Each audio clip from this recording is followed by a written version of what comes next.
¿Qué tal? Muy buen día. Estamos grabando estos videos para que repasemos todos juntos los 5 solas de la Reforma. Porque recordarán que cuando estudiamos enraizados, estudiamos los solas de la Iglesia Cristiana. Y ahora en virtud de la pandemia y que estamos en casa, pues conviene que repasemos sobre esto. Además que muchas personas, bastantes personas nos escucharon estos mensajes porque no estuvieron congregándose con nosotros debido al coronavirus. Pero ahora tenemos la oportunidad de grabarlos una vez más. Hermanos, es necesario que regresemos a la enseñanza básica de la Biblia, que es la palabra de Dios, porque conforme pasa el tiempo, nos vamos haciendo religiosos, nos vamos alejando, vamos tomando ideas de aquí y de allá y nos perdemos de lo que Dios dijo en su palabra. Originalmente, hoy en día hay mucho sincretismo. Sincretismo significa que agarramos doctrina aquí, doctrina allá y juntamos todo en una sola. Hay muchas doctrinas y muchas confusión en cuanto a lo que debemos hacer. Pero estos 5 solas nos van a llevar y nos van a dar la guía acerca de cómo nosotros como iglesia debemos de vivir la vida cristiana. Eso pasó justamente en la época de la Reforma. Algunos predicadores se levantaron e hicieron un llamado al mundo entero para regresar de nuevo a la palabra del Señor, para regresar de nuevo a los principios básicos, bíblicos. Y cada generación debe hacer eso. Y nosotros lo estamos haciendo ahora. Déjeme comenzar así. La salvación es un don de Dios, por tanto es algo que el pecador recibe en forma inmerecida, basado en los méritos de Cristo, no alcanzado durante su vida, su muerte y su resurrección. Nadie puede alcanzar la salvación por sí mismo, nadie. Nadie puede comprar la salvación, nadie. La salvación se recibe gratis o no se recibe. No es por nuestros méritos, sino por los méritos de Jesucristo. La gente entre más quiere salvarse a sí misma, más se pierde y más se condena. Pero el que reconoce que no puede salvarse a sí mismo y se derrota ante el Señor Jesucristo, entonces se deja salvar por la gracia de Dios. Ese es el Evangelio. Ese es el mensaje. Este es un pilar de la iglesia cristiana que se llama sola gratia, solo por la gracia. Hermanos, todo lo que tenemos es por gracia. Si estamos viendo este video es por gracia. Si usted tiene un equipo para ver este video es por gracia. Si usted puede oír, caminar, si usted comió hoy algo es por gracia. Si sabe hablar, si tiene conocimiento de alguna cosa es por gracia. Todo lo que somos, todo lo que tenemos, todo lo que hacemos, todo lo que pensamos, todo lo que sentimos es por gracia. Todo es por gracia, por la gracia de Dios. Este pilar de la iglesia cristiana no es una enseñanza que se enseña en todas las religiones, no, solamente la iglesia cristiana la tiene. No es un distintivo de todas las religiones, no, es un distintivo de la fe cristiana. Y por eso es un sola de la iglesia cristiana, así se le llama a estas verdades principales. Y esta es sola gratia. Muchas veces decimos que las iglesias, todas las iglesias evangélicas, conocen las doctrinas básicas de la Biblia, pero no las vivimos del todo. Por ejemplo, casi cualquier iglesia reconoce que cree en la gracia del Señor, pero no falta nunca un cristiano que le dice a otra persona: ten cuidado porque hay que agradar a Dios, o hay que granjearse la gracia de Dios, hay que buscar la bendición de Dios. Si alguien dice eso, entonces no conoce la gracia. Está totalmente errado. No se puede granjear la gracia de Dios. No te puedes ganar la bendición de Dios. No lo logras con nada. De hecho, no la mereces. Si Dios te bendice por algo, es por gracia. Dios no nos bendice porque somos capaces, ni dignos, ni buenos, ni amables, ni porque hacemos tal o cual cosa. Dios nos bendice por gracia. Así es que todo lo que tenemos lo tenemos por gracia. La gracia de Dios es el derramamiento de sus bendiciones sobre alguien que no lo merece. Si lo mereciera, no sería gracia, sería sueldo o salario. Lo creemos y lo decimos, pero en el transcurso de la vida a veces vivimos como si no lo creyéramos. Mucha gente dice creer en la gracia, pero la verdad es que no lo vive. Por eso vamos a reflexionar el día de hoy sobre esta verdad: solo la gracia de Dios. Miren, hermanos, todos necesitamos ser salvos porque todos somos pecadores y nos hemos alejado de Dios. El ser humano es un ser caído. No somos pecadores porque pecamos, sino que pecamos porque somos pecadores. Cuando un niño recién nace, pues nace un pecador. Es un inocente, no ha hecho nada malo, pero es un pecador. Deje que crezca nada más y dele tiempo y va a hacer lo malo. La Biblia dice que todos heredamos naturaleza pecaminosa, que nuestro corazón está inclinado hacia el mal. Tenemos una tendencia hacia el egoísmo, hacia la envidia. Nadie nace con una tendencia hacia dar a los demás, hacia ser bueno, nadie. Por supuesto, si un niño muere, pues va con Dios, porque Dios es el reino de los cielos y porque Jesús murió por todos los pecadores. Cuando crecemos, tomamos la decisión de si le entregamos o no le entregamos nuestra vida a Cristo, porque entonces vamos conociendo acerca del bien y del mal. Hoy estudiaremos un pasaje que tiene 4 historias. Jesús sanó a 4 personas. Mateo capítulo 9, versículo 18. Es la historia cuando Jesús sana a, a la hija de Jairo, a una mujer que tenía flujo de sangre, a dos ciegos y a un endemoniado, endemoniado, no es el endemoniado gadareno. Déjeme lo leo. Mateo 9:18. Mientras él les decía estas cosas, vino un hombre principal y se postró ante él diciendo: Mi hija acaba de morir, mas ven, pon tu mano sobre ella y vivirá. Y se levantó Jesús y le siguió con sus discípulos. Y he aquí una mujer enferma de flujo de sangre desde hacía 12 años se le acercó por detrás, tocó el borde de su manto, porque decía dentro de sí: Si tocare tan solamente su manto, seré salva. Pero Jesús, volviéndose y mirándola, le dijo: Ten ánimo, hija, tu fe te ha salvado. Y la mujer fue salva desde aquella hora. Al entrar Jesús en la casa del principal, viendo a los que tocaban la flauta, la gente que hacía alboroto, les dijo: Apartaos, porque la niña no está muerta, sino duerme. Se burlaban de él. Pero cuando la gente había sido echada afuera, entró y tomó la mano de la niña, y ella se levantó, y se difundió la fama de esto por toda aquella tierra. Pasando Jesús de ahí, le siguieron dos ciegos, dando voces y diciendo: Ten misericordia de nosotros, hijo de David. Y llegando a la casa, vinieron a él los dos ciegos, y Jesús les dijo: ¿Creéis que puedo hacer esto? Ellos dijeron: Sí, Señor. Entonces les tocó los ojos, diciendo: Conforme a vuestra fe os sea hecho. Y los ojos de ellos fueron abiertos, y Jesús les encargó rigurosamente, diciendo: Mirad que nadie lo sepa. Pero salidos ellos, divulgaron la fama por toda aquella tierra. Mientras salían ellos, he aquí, le trajeron un mudo endemoniado. Y echando fuera el demonio, el mudo habló, y la gente se maravillaba y decía: Nunca se ha visto cosa semejante en Israel. Pero los fariseos decían que por el príncipe de los demonios echaba fuera a los demonios. Este pasaje nos enseña acerca de cosas fundamentales de nuestra fe. En una lectura superficial, el pasaje encontraríamos por dos cosas fundamentales. Número uno, el poder de Dios, y número dos, la fe de esa gente a la que sanó. Incluso a muchos nos gusta exaltar a las personas. Nuestra naturaleza es exaltar a los humanos, y se hacen sermones sobre ellos. La gran fe de los dos ciegos, la gran fe de esa mujer de flujo de sangre, la fe de Jairo que fue y pidió ayuda. Si ustedes y yo interpretáramos que esos seres humanos fueron bárbaros por su fe, estamos interpretando mal la Biblia. La verdad es que se trata de Dios y de su gracia. Que Dios sanó a estos cuatro, Jesucristo sanó a estos cuatro personas por su gracia, no por la fe de las personas. Así es que es lo que vamos a estudiar hoy. Les propongo entonces que exaltemos la gracia de Dios y no la fe de las personas. Estudiamos estos cuatro personajes. Número uno, la gracia va más allá de nuestras convicciones. La primera persona sanada en este pasaje es la mujer del flujo de sangre. La gracia supera nuestra búsqueda imperfecta. Esta mujer fue a buscar a Jesús, pero imperfectamente. Algunos decimos que esa mujer tuvo una gran fe valerosa y se metió entre la gente, entre la multitud, para tocar el manto de Jesús. La verdad es que no. No encontramos eso en el pasaje. Esta mujer tenía 12 años con una hemorragia permanente. Debemos imaginar su vida: era delgada, pálida, demacrada, anémica, temerosa. Como dice la canción: flaca, ojerosa, cansada y sin ilusiones. De acuerdo con la interpretación de la ley, que en aquella época era una mujer inmunda. La ley decía que si una mujer en sus días, en su periodo, no debería ir a la sinagoga ni a un lugar público, y si va, hace inmundos a todos. Y todos tenían que apedrearla, tendrían que se contaminarían, y todos tendrían que purificarse, y esa mujer merecía ser muerta apedreada. Y esa es la razón por la que esa mujer fue en secreto, fue a las espaldas del Señor, no quería hablar con él, solamente quería tocar su manto. Si hubiera ido a pedirle que la sanara, pues se le hubiera dado cuenta que era inmunda y lo hubieran apedreado. Muchos interpretan que aquella mujer tuvo una fe incuestionable, extraordinaria, una fe sin defecto, pero no fue así.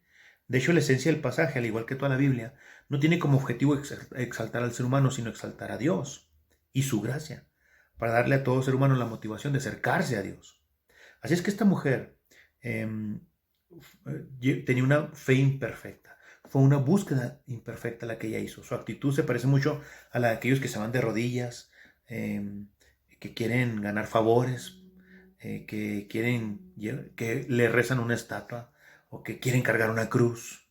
Esta es la razón por que algunos van a las peregrinaciones, y otros compran milagros y hacen mandas. Es que no entienden la gracia. Esta mujer tenía una actitud más o menos parecida. Si usted dice que ella sabía quién era Jesús, la verdad es que no. Ella fue con Jesús porque sabía quién era Jesús, la verdad que no. En esta altura, en este momento del pasaje, ni los discípulos ni los apóstoles sabían quién era Jesús todavía en realidad. Esa mujer no sabía bien quién era Jesús, pero esa mujer creía que Jesús era un milagrero. Fue a buscarlo con la actitud de ¿quién quita y me hace un milagrito? Como los que van con los brujos para que los sanen, porque ya los médicos no han podido hacer nada con ellos. Hay predicadores que dicen que esa mujer fue y le robó la bendición a Jesús. Y que dice que tú también puedes ir y robarle la bendición a Jesús. Pero no es cierto, no es así. Además, ¿cómo le vamos a robar las bendiciones a Jesús? No funciona así, no es así. Esa mujer fue con una fe supersticiosa, no fue convincentemente. La gente que se va de rodillas no busca un encuentro con Dios, solamente buscan sanidad y deciden poner su confianza en alguien, en algo, o en alguien que les dijo que eso es efectivo. En su desesperación están dispuestos a hacer lo que sea por ganarse la bendición de Dios. Y ahí surge tanto problema, tantas doctrinas y tantas cosas falsas. Pero Jesús se detuvo y la sanó. No se trata de exaltar la fe de la mujer, debemos exaltar la gracia de Dios. Pero yo creo que muchos exaltamos la fe de las personas porque nos identificamos con esa mujer en su búsqueda defectuosa. Aunque sí hizo lo correcto la mujer de ir con Jesús, por eso no decimos que su búsqueda fue mala, sino que fue una búsqueda defectuosa. Lo bueno de su fe es que fue con Jesús. No tienes que ser perfecto para ir con Jesús, pero sí tienes que ir a Jesús y a nadie más, porque la salvación no es por convicciones perfectas, sino por gracia. No es por causa de una fe extraordinaria, la salvación es por causa de una gracia insuperable, la gracia de Dios. Así es que esa mujer decía para dentro de sí, si tan solamente tocaré su manto seré sana. Confiaba en el manto, confiaba en la energía que pudiera salir, en el poder que pudiera salir de Jesús, pero no confiaba exactamente en Jesús, más bien tenía una esperanza supersticiosa. Muchos predicadores dicen que tienes que antes de ir con Dios, tienes que tener una fe inquebrantable. Pero no es así. Debemos predicar la gracia, con gracia, por gracia. Si predicamos un mensaje exaltando a Moisés, pues la gente saldrá convencida de que Moisés es maravilloso. Si exaltamos a David, la gente, qué grande es David, saldrá diciendo, José, qué maravilloso José. Pero si predicamos un mensaje exaltando la gracia de Dios sobre David, o la gracia de Dios sobre José, o la gracia de Dios sobre Moisés, la gente saldrá diciendo, qué grande Dios tenemos, que hasta a mí me puede bendecir. Nos encanta exaltar a las personas. Es más, hay gente que en el pasaje de Gedeón, cuando había 300 que fueron a pelear contra los madianitas, dicen que eran los 300 soldados los mejores, los más capacitados, los más entrenados. No, ni eran los más valientes ni nada. Dios los escogió porque eran los pocos, solamente porque eran pocos. El texto bíblico dice que ganaron por la gracia de Dios. Así es que no importa si nuestra fe está contaminada con superstición. Si vamos a Cristo, si acudimos a Él, tendremos respuesta a nuestra necesidad, porque su gracia supera nuestra fe supersticiosa o nuestra búsqueda imperfecta. No es por la exactitud de nuestras convicciones que Dios nos bendice, es por su gracia pura. Algunos dicen a la gente que Dios los va a bendecir, pero que tienen que dejar de hacer esto, que tienen que dejar de hacer aquello, y eso no es cierto. No tienes que dejar nada, lo único que tienes que hacer es entregarte a Cristo y Él te explicará lo que debes de dejar. Así es que la gracia supera nuestra búsqueda imperfecta, va más allá de nuestra fe supersticiosa. Pero número 2, la gracia va más allá de nuestras actitudes. Ahora es Jairo, Jesús va a sanar a la hija de Jairo. La gracia supera nuestra búsqueda interesada. Jairo era un líder de la sinagoga, era un religioso, seguramente era un fariseo o un discípulo de uno de los fariseos.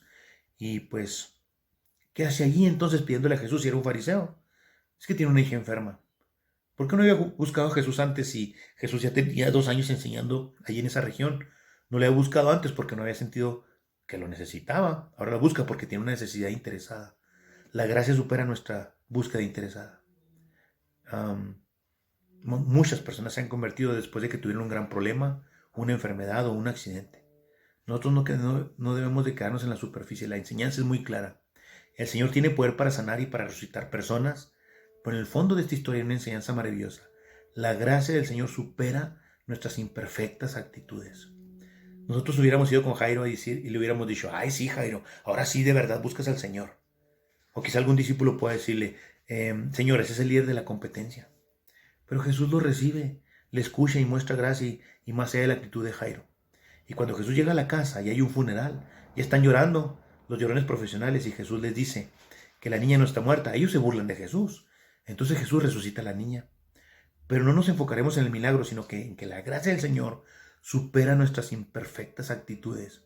No importa por qué vienen a Jesús. Si vienen a Jesús, ya la hicieron. Lo importante es que vengan a Jesús. Por eso Pablo dice en Romanos 12, 1 y 2, os ruego por la misericordia de Dios que presentéis vuestros cuerpos en sacrificio vivo, por la misericordia de Dios. Si el amor de Dios y la gracia de Dios, sin la misericordia de Dios, no convence a una persona, nada lo hará. Por eso, lo que tengo que demostrarle a la gente es la gracia de Dios. Solo la gracia, es sola gratia. No importa si vienes por conveniencia, pero ven a Jesús. Y número 3, la gracia va más allá de la pureza de nuestra doctrina. La gracia supera nuestras imperfecciones doctrinales o nuestra teología incorrecta. Ahora son dos invidentes, dos ciegos, los que piden ayuda a Jesús. Como ya dijimos, tenemos la tentación de convertir en héroes a las personas, pero no. Algunos piensan que tenían tanta fe que gritaron muy fuerte, Jesús, hijo de David, ten misericordia de nosotros. Y que Jesús no le tuvo otro remedio más que sanarlos. Hay evangélicos que sí creen en la gracia, pero que piensan que si ayunan, entonces Dios está obligado a contestar sus peticiones. Perdónenme, así no es. De hecho, el ayuno no es maltratarte para convencer a Dios de algo. Ayunar es orar tan intensamente que se te olvida comer. El ayuno no es una causa, es un resultado.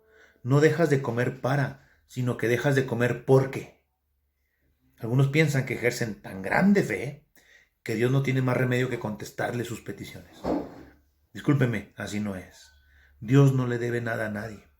Una interpretación humanista exalta al hombre y no a Dios.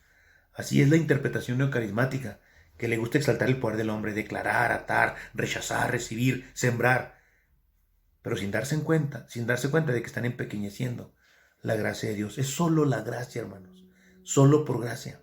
Seamos claros, aquellos ciegos no fueron sanados por el poder de su fe, sino por la gracia de Dios. Ahora, el primer milagro que hizo con la mujer de flujo de sangre, dijo, ten ánimo, hija, tu fe te ha salvado. Si interpretamos legalistamente ese pasaje, o literalmente esas palabras, tendríamos que decir que la mujer se salvó a sí misma. O sea, que el hombre se pudiera andar salvándose a sí mismo. De ahí surgió la herejía que dice que solo ten fe, en lo que tú quieras tener fe, pero ten fe. Se ha llegado a creer que la fe es poder. Con todo respeto, la fe por sí sola no sirve para nada. La fe es útil dependiendo de dónde se deposita. El texto dice, porque por gracia sois salvos por medio de la fe. Y esto no es de vosotros, pues es don de Dios, no por obras, para que nadie se gloríe, Efesios 2:8. ¿Por qué somos salvos? Por gracia, no por fe, por gracia. Decir que soy salvo por gracia es una herejía. Decir que soy salvo por fe es una herejía. Soy salvo por gracia. Pero si añades por medio de la fe, eso está bien. Creer en Él hace que su gracia, que es la que salva, me salve. Pero no me salva la fe, me salva su gracia. La fe solamente es efectiva, esa bendición en mi vida. Esa mujer ejerció fe. Jairo ejerció fe. Esos ciegos ejercieron fe, pero no fueron sanados ni salvos por su fe, sino por la gracia de Dios. A los ciegos les dijo Jesús, conforme a vuestra fe os sea hecho.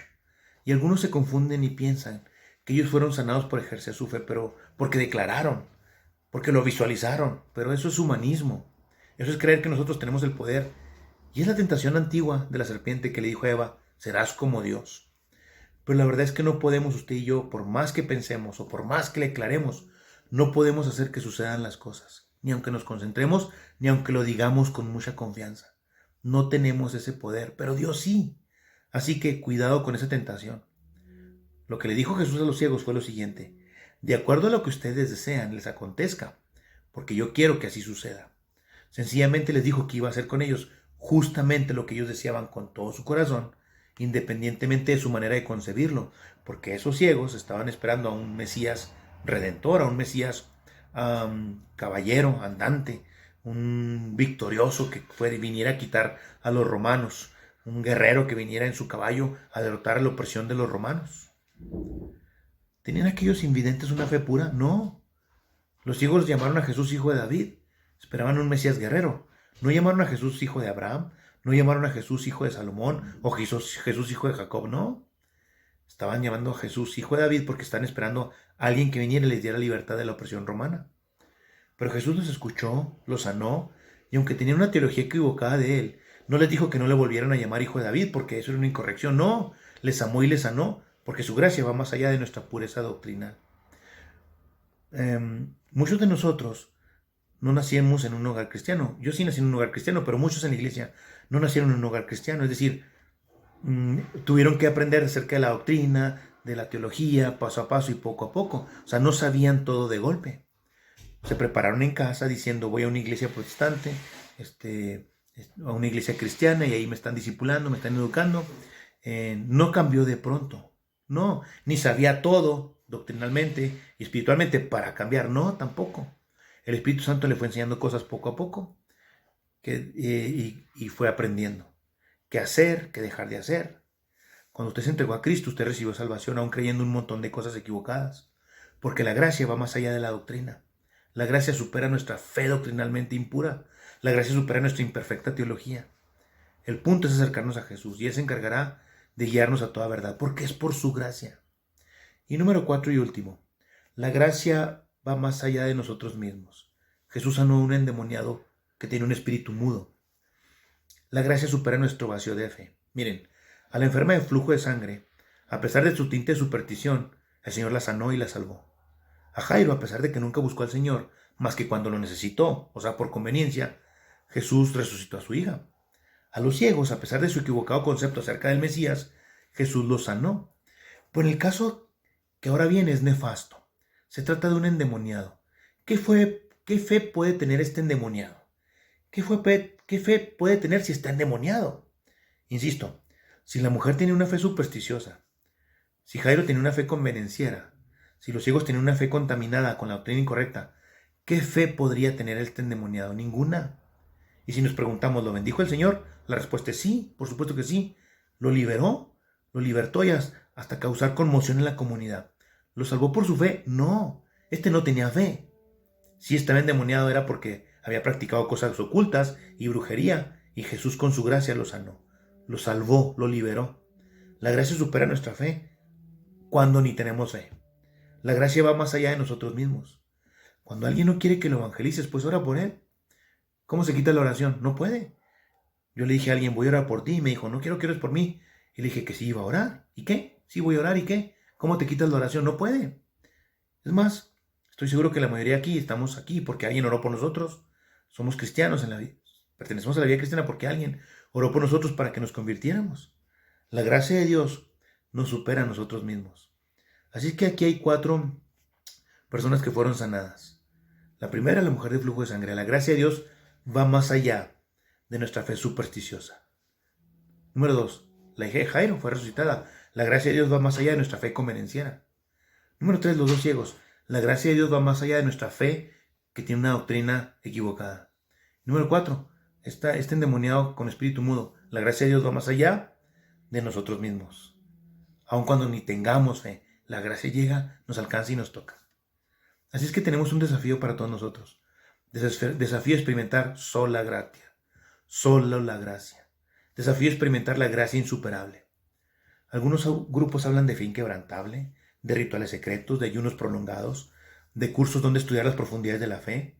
Y ante tales cosas algunos cristianos se sienten como acomplejados o pequeños, especialmente si vienen a una iglesia como la nuestra y les enseña que solamente se trata de creer. A algunos les gustaría que les dijéramos que para ser salvos necesitan conseguir una gallina negra, nacida en año bisiesto y en martes 13, que ponga huevos con doble yema y que su mamá haya sido una gallina colorada y luego que a esa gallina la matemos y la guisemos con ojos de hormigas embarazadas. Hay gente que haría eso. Por supuesto que está bien complicado hacer todo eso, pero hay gente que dice, lo hago. Y creen que lo hacen. Pero cuando Jesús dice, solo necesitas creer. Jesús dice, ya hice todo lo que es necesario. Y lo hice por ti para salvarte. Solo debes creer. La gente no quiere. La gente no quiere eso. Jesús en la cruz dijo, Dios mío, ¿por qué me has desamparado? Es decir, que Dios el Padre ya no estaba allí. Entonces entendemos que el infierno es el absoluto abandono de Dios. Es decir, Jesús vivió el infierno por mí y por ti. Luego yo le salgo con que quiero irme de rodillas al Cerro del Duraznito para pedirle algo a Él, o para ganarme su bendición, o para conseguir mi salvación. Entonces Jesús me dice, oye, lo que yo hice no vale nada. ¿Estás diciendo que lo que yo hice no es suficiente? y por eso tú quieres hacer algo para salvarte o para ganarte mi bendición, eso es un insulto al Señor. Sola gratia, solo por la gracia. Lo que tenemos, lo que somos, lo que Dios nos bendice es por su gracia. Si ya dijimos que la gracia de Dios supera mi búsqueda equivocada o mi búsqueda supersticiosa, la gracia de Dios supera mi actitud convenenciera, la gracia de Dios supera mi doctrina equivocada y la gracia de Dios supera incluso que de repente no tenga fe. Debo decir entonces que la gracia de Jesucristo supera mi desfachatez, mi insensatez, si no soy dócil a su llamado. Finalmente, Jesús no forzará a nadie a ir al cielo. Algunos dicen que todos seremos salvos, pero no es cierto. Jesús busca a todos allí donde están, allí en su condición. Pero Jesús espera que finalmente la persona diga, creo en ti, te entrego mi vida. Eso hizo la mujer con flujo de sangre, Jairo, los dos ciegos y el endemoniado cuando dejó de ser endemoniado. Todos creyeron en Jesús y le entregaron sus vidas. Pero no estamos hablando de la salvación universal de que todos son salvos. No todos son salvos. Solo aquellos que después de experimentar el amor de Dios, solo aquellos que después de experimentar la misericordia de Dios, solo aquellos que después de experimentar la gracia de Dios, responden adecuadamente y le dicen, aquí está mi vida, haz lo que quieras de mí. Somos salvos por gracia, y eso no es virtud nuestra, es virtud de Dios. Si vamos al Señor con todas estas agravantes, Él nos recibe y nos bendice. Así que no dejemos que nada ni nadie nos acompleje. Experimentemos la insuperable gracia del Señor. No nos dejemos envolver por el humanismo. No creamos que es por nosotros. Los que hablan de superación personal dicen que nada es gratis en la vida. Nada es gratis en la vida. Todo te lo tienes que ganar. Te convencen y te motivan. Hasta te hacen llorar. Pues yo les tengo una noticia. La salvación es gratis. Y si quieres comprarla o ganártela, te condenas más. Lo único que tienes que hacer es decir, yo no puedo. Y entregarte. Poner tu fe en Jesús. La gracia de Dios es insuperable. No hay nada más alto que la gracia de Dios. Sola gratia. Solo por la gracia. Somos lo que somos y tenemos lo que hacemos. Y somos lo que somos, tenemos lo que tenemos y hacemos lo que hacemos solo por la gracia. Hermanos, es la gracia de Dios. Vivamos solo la gracia. Muchos cristianos e iglesias dicen vivir la gracia, pero la verdad es que no lo hacen. Vivir la gracia es dejar de lado todo lo que creemos que podemos ganarnos y confiar solamente en Dios y entregarnos a Él, servirle a Él. Por gracia. Vivamos por gracia entonces.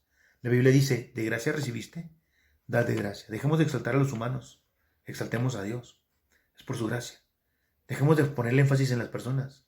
Pongamos el énfasis en Dios, en su gracia. Eso es sola gracia.